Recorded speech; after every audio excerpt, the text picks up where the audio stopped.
September 15, 2022, adlaw Huwebes, o kusbuna ko nga karong adlaw ang gitawag og ang ubang mga simbahanan nagpista karon sa Santa Maria Birhen sa Kasakit. Unsa meaning Birhen sa Kasakit? Muna gitawag sa English og sorrowful.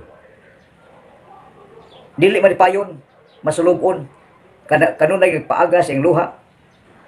Apan way tingog nagpaaga sa iyang luha.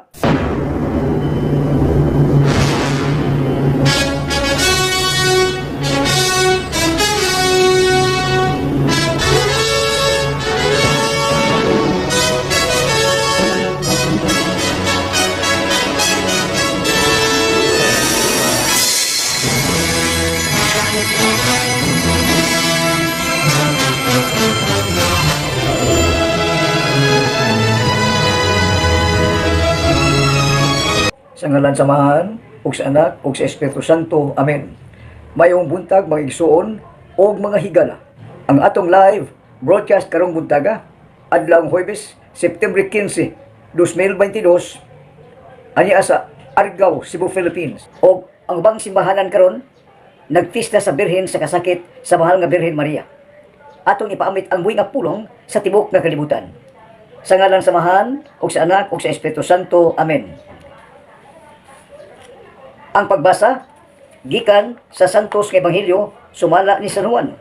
San Juan 19:25 ngadto sa 27.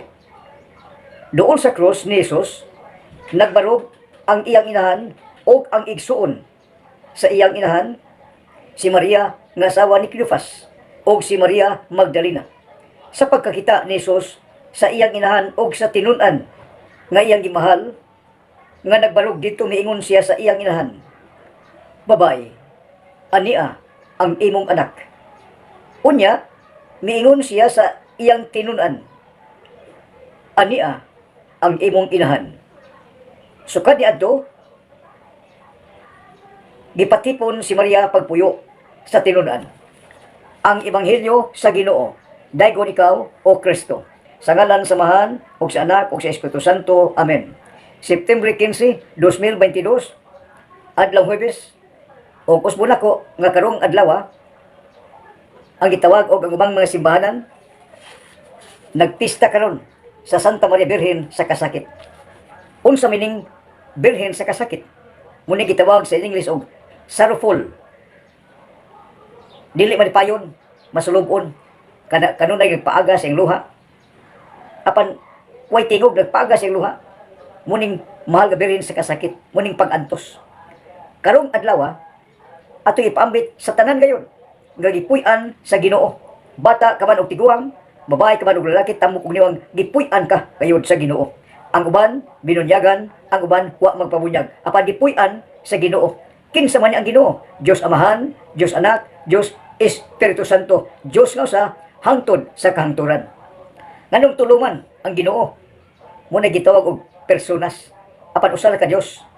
Tulo ka personas ang Dios Amahan magbubuhat, ang Diyos nga anak manluluwas, ang Diyos Espiritu Santo tigbalaan, tig-usab, tigbag-o. Sumala sa pulong sa Dios karong adlaw, bago lang nato nabati ang Ebanghelyo, the Gospel of the Day. Ang Ebanghelyo karong adlaw, ang maayong balita, the good news. O sa Bisaya pa, sa tibuok nga Visayas ug Mindanao, gitawag og maayong balita. O tibuok Pilipinas, good news. Tibuok kalibutan, gospel, good news, maayong balita. Kinsa man ang maayong balita? Muni ang atong isulti sa tanang mga taong naminaw, nagtanaw. Kinsa man ang gospel of the day? Kinsa man ang maayong balita? Kinsa man ang good news? Kinsa man ang gitawag og true? Ang Ginoo labaw sa tanan, gumikan siyang gugma sa iyang katawhan nga nagpuyo sa tibuok kalibutan. Iyang ipadala ang iyang bugtong og pinalanggang anak dinis kalibutan aron ang mudawat kaniya, ang mutuo kaniya bisan tuod sa kalibutan, kay gumikan kay ang tao makasala man gayon ug ang sala magbungag kamatayon. Gumikan siyang pagpadala siyang bugtong anak nga maong pulong. Ang pulong pagsugot sa babae nga matuman dinhi kanako sumala si mong pulong mipuyo sulod sa siyang kabuan. Ang pulong ani ta magsugod pagpaambit kinsa ang pulong, kinsa ang mahal nga Birhen Maria. Nganong kasakit man ang gihatag titulo karong adlaw, September 15. Gagahapon adlaw ang kadaugan sa krus. Kadaugan. Unya karon kasakit man sa rupol. Muna nga karong taga atong ipaambit ang buhi nga pulong sa Dios. Ang Ginoo mo'y naghimo sa tanang langit ug yuta labaw. Naghimo siya og importante kay kayo, the true, the good, and the beautiful creation. Ang tinuod ug ang maayo ug ang matahong nindot nga creation. Alang sa unsa man na, muning ang giandam sa Ginoo for 5 days. Mihimog tinuod, maayo ug nindot nga binuhatan. Para sa asa man na, alang sa tao nga iyang paghimuon kay ang Ginoo misulti man samtang nagutaw-utaw siya sa mangiob ug ngit-ngit nga katubigan. Sa tupadihan ang hangin, di na makita. Nya ngit-ngit sa katubigan diyan ang tubig ang hangin diyan na nagutaw-utaw man apa di lang makita. Unya ang huna-huna nato nga makita mao ang gitawag og puti nga salampati aron makita yun sa huna-huna sa tao nga ang Ginoo ang gahom ingon ana puti nga salampati, puti gid kayo nagutaw-utaw sa mangiog nga katubigan for 5 days iyang giumol gikan sa abog, gikan sa mga dahon o gikan sa patay nga anak gisagol humus yuta for 5 on the 6 days ikaw kadlaw iyang giumol unya gibutang mata dunggan ilong baba lawas kamot iyang giumol unya iyang giginawaan ilong gibutangan pagyud unya ang yuta ni barog mutong nahimaya ang Ginoo nga malipayon kayo ang Ginoo malipayon kayo kay nakahimo siya og kinabuhi unsa man ang unang kinabuhi lalaki man gitawag niya Adan. Lalaki ang unang kinabuhi. Way sila hubo, di man bastos, way hugaw, way kanang malisya huna-huna. Limpyo gyud, ang Ginoo limpyo. Unang tao hubo sa sinugdanan. Unya kay ang tao, ang lalaki kadalingi niya pulos mga lahi man og naong, nya kahoy, tubig, dagat, lahi man nangandoy siya kauban. Kauban, muna ang gipakatog ang lalaki ug ang Ginoo mikuha og usa ka bukog sa iyang lawas sa wang bahin unya iyang giginawaan ang bukog kay hugaw lagi hugaw ang tao hugaw apan gilimpyuhan gihupan paghuyop niya gitawag og the breath of life mibarog ang bukog og mitindog unya diya ang babae og lalaki ang unang binuhat nga gihimo nahimaya ang Dios nalipay ang Dios Amahan Dios Anak usa na may Dios apan nalipay ang Man Anak ug Espiritu Santo. Bisan tuod kung lain-lain silang function, apan usara ang ilang huna-huna, usara kasing-kasing. Dito, nagsugod ang first love story between God and man. Tao, babae o lalaki. Muna tao, babae o lalaki. Himuan niya ang lalaki, babae o lawas o kalag. Ang kalag, mupalik yun sa limpyo, kadapit. Ang lawas, muning himuan niyang lawas o kalag. Kaya bisag asa ginuto ang tao, way sala, way buling. Limpyo ang tao, bisa paghubo, apan limpyo. True, gihimong false, ang tinuod, gihimong nga dili, tinuod mini. Muna ang sinugdanan sa kinabuhi, babae o lalaki. Unya, sa diha nga, misugot ang babae at the age of 14 nga mamahimong inahan sa Dios, misugot ni puyo ang pulong sa taguangkan sa mga birhen. For 9 months, nitubo ang tiyan, apan kay buutan man ang inapili niyang bana, buutan, wa gyud hilabti, bisag kumingking, wa hilabti ang babaeng ulay, nagpabilin nga birhen, apan nagbabdo siya sa lalang sa Espiritu Santo. Gahom, gugma sa Dios Amahan, gugma sa Dios Anak. Mauna, nga midako, mitubo, gimatuto ang bata, pagkahimugso, gitawag, ginganlan ni Jesus, gimatuto, giampingan, gitahod, unya, gihatagan, gibili, hangtod midako. Ingon na ng inahan. Ang inahan, bisag asang anak, to ang kanong ng inahan. Unya, midako naman, unya, gipili naman og mga tinunan.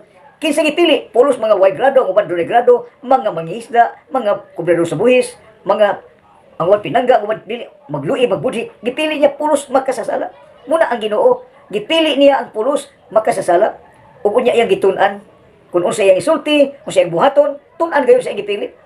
Apan ang inahan nagpabilin, kanunay diya sa panimalay, nagpuyo sa kakabus ang magtiayon nga si Senyor San Jose o si Malgaberin Maria. Igo lang, kontento makakaon, makapanday, makakaon, makainom. Igo, kontento sila. O ang ilang anak, nipili. O ang anak, mituwo, midako, giampingan sila, gitahod sa inahan, gihatagag dili sila. Pagkadako na, nagantos, sugod na pagantos, o ang inahan, nagantos. Nga naman, kay ang pulong niyang anak, misugot man sa unsay sugo samahan. Misugot, nga sa kalibutan, inigantos nimo, kung magantos kanya, magtuman ka, kung unsay ang sugo, iyang giantos. O kay nag-antos man ang anak, ni antos sa inahan. Kaya mga tao ni kalibutan, may pagkabahin, di na mo tuo, o ginoo. May una, okay na. Ginoo, musabot. Ang ginoo na minaw, nagtanaw. Ang ginoo, musabot sa mga tao nga, way buling, musabot, way sala. Munang, ang tanang tao, basta magtuman ka, mag-antos ka. Kay ang ganti, adto ra sa langit, sa gingharian, nga way katapusan. Adto ang ganti, dili kay magtigom kag bulawan, bahandi, sa kalibutan, magtigom kag mansyon, helikopter, aeroplano, magtigom ka, nga ikaw na gitawag dato. Nga naman, kay mo ning kalibutan, gustong mo nang tigpakiruing nun, mga maot.